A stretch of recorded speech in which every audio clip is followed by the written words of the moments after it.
For the first time since 1946, President al-Shara was welcomed into the White House, the first Syrian president since then. Why is this an important moment, and what does this reveal about Trump's vision when it comes to reshaping U.S. policy in the Middle East? Well, first, thank you, Reham, for having us today, and greetings to your viewers and to your other guest, Dr. Osman. And this is part of Trump's broader strategy.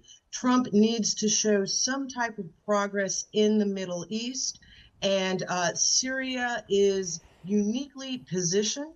And however, one of the things that Trump has to do is he has to overcome the Syrian president, President al-Shara's past.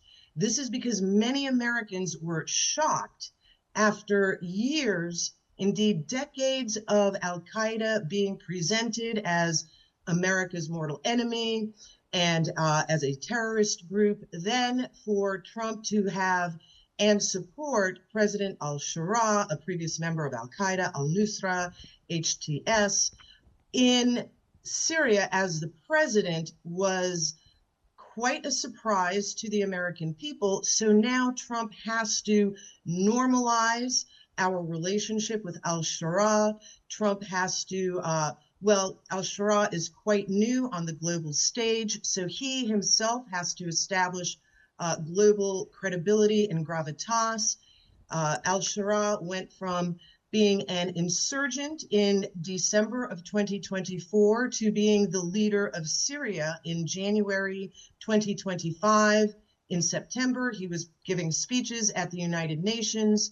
So his ascent is important to Trump's strategy in the Middle East, and mainly two things. One, Trump wants al-Shara to provide security arrangements to work against the Islamic State in Syria and in the Levant.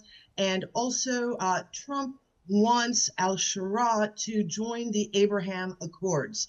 And we did see after their meeting yesterday that al-Shara was reluctant. He said, not at this time, as far as the Abraham Accords are concerned. This is because they share a border with Israel. However, we do see Israel's encroachment, bombing of Syria, their progression to southern Damascus, at the same time that Turkey has an interest in northern Syria. So we do expect to see al-Shara caught between Israel, between Turkey to the north, and then there's also the outstanding issue of Russia and their bases to the west, leading perhaps to a federated Syria.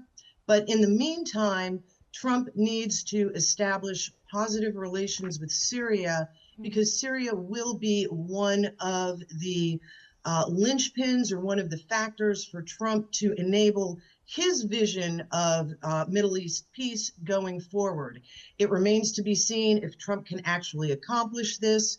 We know that procedural events such as Trump lifted portions of the Caesar Act by way of executive order.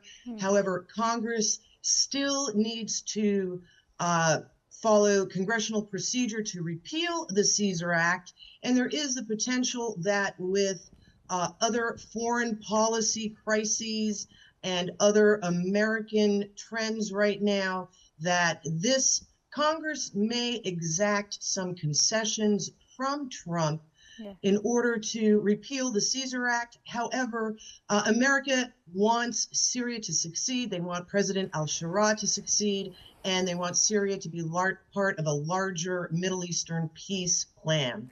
Oh, if we can get your take here, Mr. Osman. Now, this visit is described as a diplomatic milestone for President al-Shara personally. How do you think this could possibly change his image internationally, being recognized as a statesman, given, what Ms. Chapman just said over there, that, up until a year ago, he was recognized as an insurgent? Thank you for having me, Reham. Greetings to you, to Mrs. Chapman, of course, and your dear audience. Of course, this is indeed a milestone in Syrian-U.S. relations in general. It is a historical development. Since Syrian independence in 1946, we have never seen a Syrian president welcomed in the White House. However, of course, for it being the inaugural U.S. Syria summit in the White House, it did underdeliver in so many ways. It was very underwhelming. President al-Shara was welcomed not from the front lawn or the front entrance of the White House. He was not welcomed by President Trump or any of the senior officials of the White House. He was rather driven into the White House through a back door. So why is this significant? Why is this important?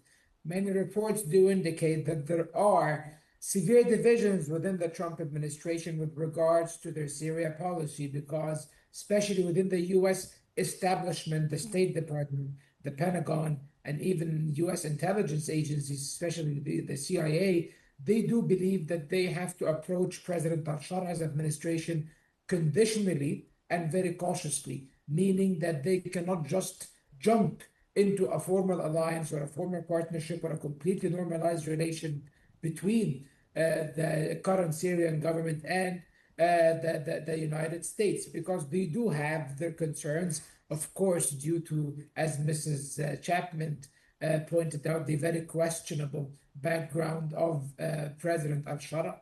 She said insurgent. I would say his terrorist background. He led the Al-Qaeda branch of Syria for a few years. He was a major operative in an international terrorist organization and was a wanted terrorist in the United States. That's not the case anymore. However, of course, there are certain concerns within the United States, and there are concerns as well within certain circles, even in Trump's power base.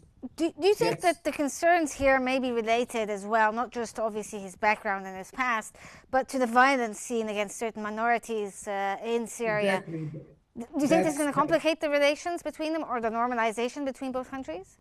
Yes, that's exactly what I was coming to, Rehan, because even now many circles within Trump's power base have genuine concerns with regards to how the current Syrian administration treats minorities, especially Christian minorities. We see now President Trump is adopting this new trend to appease his evangelical base in the United States by trying to champion the rights of persecuted Christians all around the world. Christians in Syria, even though now they constitute a very small community, they have been subjected to horrendous violations since President al-Shara has come to power, including a bombing that took the lives of scores of Christian worshippers in a church. And also his treatment, the treatment of the Druze and the Alawites and even the Kurds. The Kurds are the US's historical allies in Syria over the past 14 or the past 13 or 14 years in their fight against ISIS. However, it seems that President Trump himself is very interested in advancing this relationship forward. He sees it as a golden opportunity to secure Syria as an ally of the United States and even as a potential normalizer with Israel. We should never forget that there are discussions, ongoing discussions and talks and negotiations, no matter how Syria tries to deny them, between Syria and Israel, mediated by the United States over a potential security agreement and even a peace agreement between Syria and Israel. These are things that President Trump is very interested in. And also from a geopolitical perspective, he is very interested in keeping, along with Israel and Turkey and many other countries in the West, they are very interested in keeping Syria out of the Russian and Iranian spheres of influence. For most of its post-independence history, Syria has always been an anti-Western agent, either an ally of the Soviet Union, an ally of Russia, an ally of Iran. Now, this very strategic, geopolitically geolocated strategic country in the Middle East, it's a very important country, Syria, vast natural resources, many international trade routes go through this very strategic piece of land. So it's very important to keep it within their spheres of influence. So now they do believe they invested in the fall of President Assad. The United States did invest in that along with Israel and the collective West. And now they have an interest in making the post-Assad government or the post-Assad administration in Syria successful, no matter, regardless of the background of the current leadership.